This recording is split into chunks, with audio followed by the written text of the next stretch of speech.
এই ফেসিবাদের যিনি হচ্ছেন মানে হেড অফ ফেসিজম, এটা রাষ্ট্রের মানে সুপ্রিম অফ ফেসিজম, যদি চুপ্পুর কাছ থেকে আমাদের এই অভ্যুত্থানের স্বীকৃতি নিতে হয়, এর থেকে আসলে লজ্জার আর কিছুই নাই। অবশ্যই আমাদের আদেশ জারি করতে হবে এই গণভোট এবং এই যে জুলাই সনদের বাস্তবায়ন প্রক্রিয়ার অংশ হিসেবে সেটি গণভোটের আদেশ জারি করতে হবে এবং আদেশ অবশ্যই সেটি ডক্টর মোহাম্মদ ইউনূস জারি করতে হবে।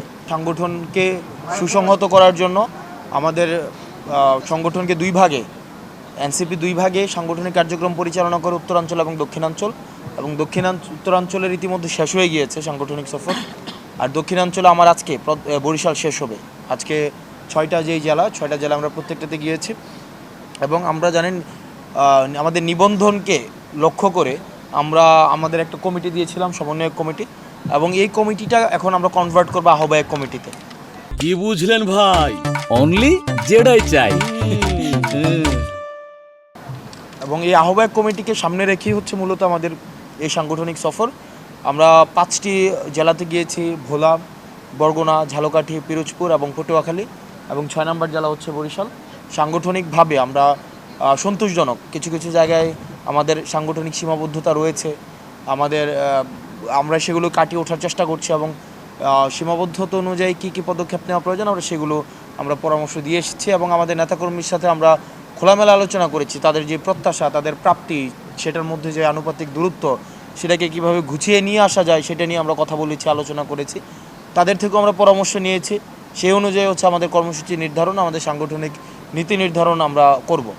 দ্বিতীয় যে বিষয়টি সেটা হচ্ছে গণভোটের জায়গায় ইতিমধ্যে আমাদের আহ্বায়ক সাহেব জনাব নাহিদ ইসলাম স্পষ্ট করেছেন, গণভোটের পাশাপাশি যেটি আমাদের আলোচনা হওয়া উচিত সেটি হচ্ছে অবশ্যই আমাদের আদেশ জারি করতে হবে এই গণভোট এবং এই যে জুলাই সনদের বাস্তবায়ন প্রক্রিয়ার অংশ হিসেবে সেটি গণভোটের আদেশ জারি করতে হবে এবং আদেশ অবশ্যই সেটি ডক্টর মোহাম্মদ ইউনূস জারি করতে হবে। এখন এই গণভোটের আদেশ যদি এটা চুপ্পুর কাছ থেকে নিতে হয়, তাহলে সেটি হচ্ছে এই বিপ্লবের কফিনের শেষ পেরেক। এটা আমাদের জনাব নাহিদ ইসলাম বারবার করে পুনরাবৃত্তি করেছেন, আমরাও বারবার করে পুনরাবৃত্তি করেছি। এই ফেসিবাদের যিনি হচ্ছেন মানে হেড অফ ফেসিজম, এটা রাষ্ট্রের মানে সুপ্রিম অফ ফেসিজম, যদি চুপ্পুর কাছ থেকে আমাদের এই অভ্যুত্থানের স্বীকৃতি নিতে হয়, এর থেকে আসলে লজ্জার আর কিছুই নাই।